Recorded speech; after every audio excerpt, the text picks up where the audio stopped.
안녕하세요. 마음이 편한 투자 멘토 광화문 금로입니다. 우리가 투자를 하다 보면 배당금도 많이 받고 싶고, 그렇다고 매매 차익도 포기하긴 조금 아쉽고, 이 두 마리 토끼를 모두 잡고 싶은 게 투자자의 마음인데요. 이런 투자자들의 니즈에 맞게 잘 선택할 수 있도록 타이거 미국 배당 다우존스 ETF 3종이 새로 상장되었습니다. 결론부터 말씀드리면 이 세 개 ETF의 상품 컨셉이 너무 좋다고 생각하고요. 그래서 미래에셋 자산운용에서 잘 좀 운용해 줬으면 하는 그런 바람을 갖고 있습니다. 오늘은 이 세계 ETF의 특징에 대해서 알아볼 거고요. 제가 어떠한 이유에서 이 세계 ETF가 좋다고 말씀드리는지 함께 설명해 드릴게요. 하지만 아무리 좋은 상품이라고 할지라도 좋은 면만 있을 수는 없거든요. 그렇기 때문에 투자 시 유의할 부분까지 꼼꼼하게 알아보겠습니다. 영상 보시기 전에 좋아요와 구독하기 그리고 알림 설정 부탁드립니다. 이번에 상장한 ETF 3종 모두 미국 배당 다우존스 ETF를 기반으로 하거든요. 따라서 타이거 미국 배당 다우존스 ETF의 주요 특징을 먼저 소개해 드리고요. 그 다음 7% 프리미엄, 3% 프리미엄, 이렇게 프리미엄 앞에 붙는 숫자가 다른데요. 이게 1년 동안의 배당금을 몇 퍼센트나 더 줄지에 대한 수치예요. 따라서 각각 미국 배당 다우존스 ETF보다 7%, 3%의 배당을 더 준다는 말이고요. 7% 프리미엄 ETF를 이해하면 3% 프리미엄 ETF는 자동으로 이해가 되기 때문에 미국 배당 다우존스 ETF와 7% 프리미엄 ETF 이 두 개의 ETF 위주로 설명드리겠습니다. 타이거 미국 배당 다우존스 ETF는 미국 주식 투자자라면 이미 너무 유명한 ETF죠. 바로 슈드와 같은 지수를 추종하는 ETF인데요.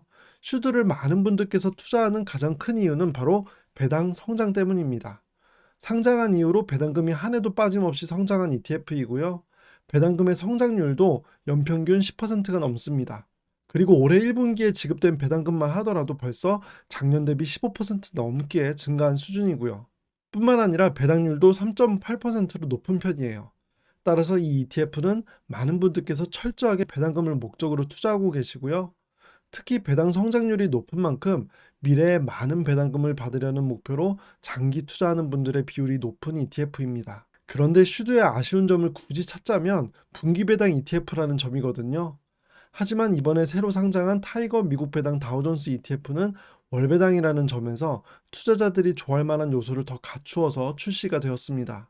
하지만 저는 배당의 목적뿐만 아니라 다른 목적으로도 투자를 하고 있는데요.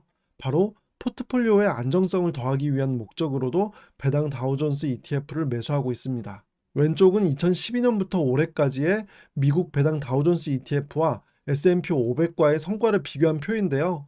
노란색으로 성과가 더 좋았던 상품을 표시했습니다. 아무래도 장기 저금리 기조 때문에 최근에는 대형 성장주의 주가가 많이 오르다 보니까 대형 성장주 비중이 높은 S&P 500의 성과가 더 좋았는데요. 그런데 4, 5년에 한 번씩 슈드의 성과가 더 좋은 해도 있었고요.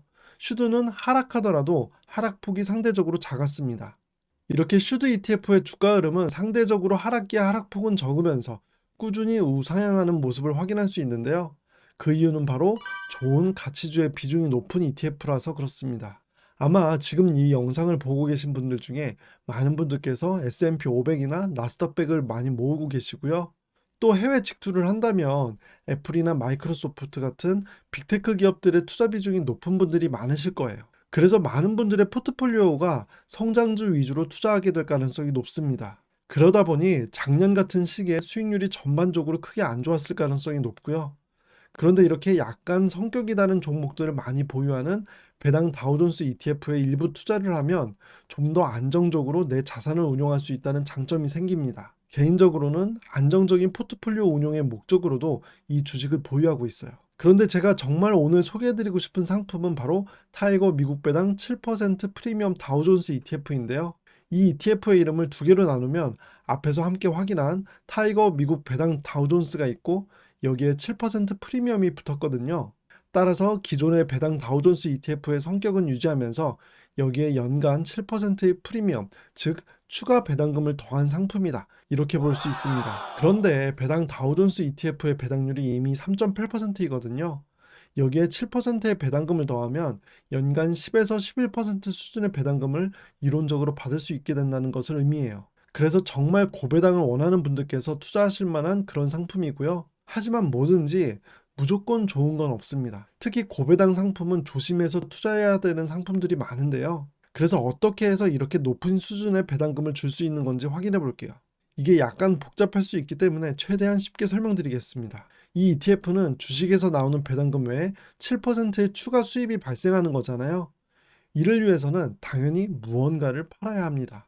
우리가 수입을 얻으려면 노동력이든 물건이든 이런 것들을 팔아야 하는 것처럼 말이죠. 그런데 이건 금융상품이니까 금융상품을 파는 건데요. 바로 콜옵션이라는 것을 팔고요. 여기서 추가 수입이 창출됩니다. 이 수입을 금융용어로 프리미엄이라고 부르는 거예요. 그렇다면 이제 콜옵션이라는 걸 알아봐야겠죠? 콜옵션은 정해진 가격에 살 수 있는 권리를 말하는데요. 이 상품에서는 S&P 500을 정해진 가격에 살 수 있는 권리를 말합니다. 즉 다른 누군가에게 S&P 500을 정해진 가격에 살 수 있는 권리를 파는 거예요. 살 수 있는 권리. 이렇게 표현하니까 또 어렵게 느껴질 수 있는데요. 가장 쉬운 예로 아파트 분양권을 떠올리시면 쉽습니다. 아파트 분양권도 사고 파는 거 아시죠? 내가 아파트 분양권을 갖고 있으면 그 아파트에 입주할 수 있는 권리가 생기고요. 이건 아파트를 살 수 있는 권리를 얻었다는 것을 의미해요. 그리고 이 분양권을 사고 팔 때도 거래되는 가격을 프리미엄이라고 부르는데요. 이걸 이해하셨다면 아파트 분양권을 콜옵션이라고 생각하시면 돼요. 그래서 이 콜옵션을 많이 팔면 프리미엄을 많이 받고요. 따라서 콜옵션을 매도하는 양을 조절해서 프리미엄을 7% 수준으로 할지 3% 수준으로 할지를 결정합니다. 조금만 더 설명드리면 주식을 보유하면서 이렇게 콜옵션을 매도하는 전략을 금융용어로 커버드 콜 전략이라고 하는데요. 아마 한 번쯤 들어보셨을 수도 있는 커버드 콜 전략의 단점은 주가 상승기에 주가가 잘 오르지 않는다는 단점을 갖고 있어요. 예를 들어서 지금 보시는 표에서 점선으로 표시된 부분이 커버드 콜 전략을 사용했을 때의 이익 그래프인데요. 일반적으로 주가가 오르면 오를수록 이익이 증가해야 하는데 커버드 콜 전략을 사용하면 빨간색 가로축을 넘어가면서부터는 이익이 증가하지 않습니다. 따라서 커버드 콜 ETF는 주가 상승기에 불리하다는 것이 일반적이고요. 하지만 이번에 상장한 3%, 7% 프리미엄 ETF는 콜옵션을 파는 양을 조절하기 때문에 주가 상승기에도 어느 정도 주가 상승을 하도록 설계가 되어 있습니다. 오렌지색과 남색으로 표시된 부분을 보시면 되는데요. 일반적인 커브드콜 전략과는 달리 주가가 빨간색 기준선 이상이 되더라도 이익이 잘 오르는 것을 확인할 수 있습니다. 단, 여기서 좀 더 확인해야 할 것은 3%, 7% 프리미엄의 성과가 100% 주식을 보유할 때보다는 상대적으로 낮아요. 따라서 내가 배당금을 3%, 7%더 많이 받는 것의 대가는 일부 주가 상승폭을 포기한 결과이다. 이것까지 함께 이해하셔야 정확하게 이 상품을 알고 투자하시는 거예요. 그리고 이건 제가 궁금해서 미래에셋 자산운용 측으로부터 과거 자료를 요청한 내용인데요. 그만큼 이번에 상장한 ETF들의 투자 컨셉이 좋다고 판단해서 더 궁금한 부분들이 있어 데이터를 따로 요청했습니다. 오늘 소개해드리는 ETF 3종 중에 미국 배당 다우존스 ETF는 슈드가 이미 미국 주식시장에 상장되어 있어서 좋은 성과를 보였다는 것을 직접 확인할 수 있는데요. 3%, 7% 프리미엄 ETF는 같은 전략의 ETF가 기존에 없었기 때문에 이걸 확인할 수 있는 길이 없어요. 하지만 전략 내용만 믿고 투자하기에는 약간 찜찜하죠. 간혹 몇몇 커버드 콜 ETF는 배당은 많이 주지만 장기 우하향하는 경우들이 많기 때문에 과거 오랜 기간 동안의 성과를 확인하고 싶었습니다. 그래서 이 자료를 요청한 거고요. 이 자료는 2006년 1월부터 바로 어제까지의 그래프이고요. 세 개의 ETF 모두 우상향해온 것을 확인할 수 있습니다. 따라서 장기 우하향에 대한 우려는 해소가 되었고요. 성과는 프리미엄이 작을수록 좋았어요. 하지만 정확하게 반대로 주가 변동성은 프리미엄이 높을수록 낮았고요. 그만큼 정확하게 하이 리스크 하이 리턴, 로우 리스크 로우 리턴인 셈입니다. 내가 어떤 성과와 어떤 리스크를 선택할 것인지에 대한 고민을 한 후에 이 세 개 ETF 중에 투자를 하는 것이 필요하고요. 그 다음 7% 프리미엄 ETF가 배당률이 높기 때문에 제피라는 미국 주식시장에 상장되어 있는 ETF와 비교가 많이 되는데요. 중요한 차이점은 노란색으로 표시했으니 함께 살펴보겠습니다. 우선 두 ETF 모두 커버드콜 전략을 활용하고요. 그리고 S&P 500 기반의 콜옵션 전략, 월배당 ETF라는 공통점이 있습니다. 더불어 두 ETF 모두 연 10에서 11% 수준의 배당률을 기대하고 투자할 수 있는 ETF인데요. 지금부터 설명드리는 차이점이 중요한 포인트이기 때문에 좀 더 집중해 주시길 바랍니다. 우선 주식 보유 종목에서 차이가 있어요. 제피는 변동성이 낮은 종목들에 투자를 하고요. 7% 프리미엄은 슈도와 보유 종목이 같다는 점에서 보유 종목의 차이가 있습니다. 그런데 개인적으로 중요하다고 생각하는 건 운용 스타일인데요. 예전에 제가 제피를 다른 영상에서 언급했듯이 제피는 액티브 ETF라는 점에서 약간 우려가 되는 측면이 있습니다. 물론 지금까지는 잘 운용되어 왔지만 항상 문제는 앞으로도 잘 운용될지, 이게 관건인 거고요. 특히 제피의 펀드 매니저가 현재 경력이 30년이 넘는 베테랑 펀드 매니저이거든요. 이걸 반대로 말하면 이 펀드 매니저가 은퇴를 해서 매니저가 교체가 된다면 또 운용 성과가 달라질 수 있는 불확실성이 커진다는 것을 의미해요. 따라서 제피는 장기 투자용 ETF로서 액티브 ETF라는 점이 항상 우려가 되었고요. 반대로 7% 프리미엄 ETF는 패시브 ETF이기 때문에 이런 우려가 덜합니다. 그리고 또 다른 중요 포인트인데요. 해외 직투 ETF는 절세 계좌를 활용하는 것이 불가능하고요. 7% 프리미엄 ETF는 연금저축 ISA 계좌 등의 절세 계좌에서 투자를 할 수 있습니다. 지금까지는 국내 주식시장에 상장된 ETF 중에서 제피만한 ETF가 없었기 때문에 어쩔 수 없이 제피를 선택한 부분이 있었다면, 이제는 대안으로서 선택할 수 있는 상품이 국내 주식시장에 상장되었다는 점에서도 7% 프리미엄 ETF의 의미가 있습니다. 그러면 지금까지 확인한 내용을 바탕으로 투자 아이디어와 투자 시 유의할 사항을 확인할게요.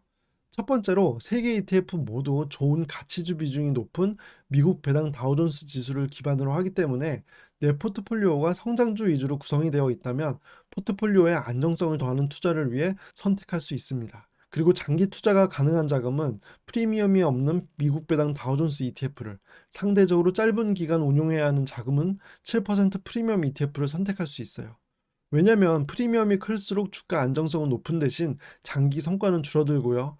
반대로 프리미엄이 작을수록 주가 안정성은 줄어들지만 장기 성과는 커지는 경향이 있는 걸 확인을 했죠. 이런 이유 때문이고요. 물론 상대적으로 짧은 기간이지 단기 투자를 하시라는 말씀이 아닙니다. 그리고 마지막으로 3개 ETF 모두 배당에서의 강점을 갖고 있기 때문에 절세 계좌에서 배당 투자의 목적으로 모아가는 선택으로 좋은 판단이 될 수 있습니다. 그리고 이번엔 투자 시 유의사항인데요. 3개 ETF 모두 가치주 비중이 높고 여기에 프리미엄이 있는 ETF는 주가 상승기에 상승률이 낮습니다. 그렇기 때문에 단기 시세 차익 목적의 투자 대상이 아니라는 걸 먼저 확인하셔야 하고요. 특히 요즘과 같이 AI 관련 주식을 비롯해서 성장주의 주가가 많이 오를 때는 프리미엄이 높을수록 주가 상승에 더 소외가 될 수 있어요.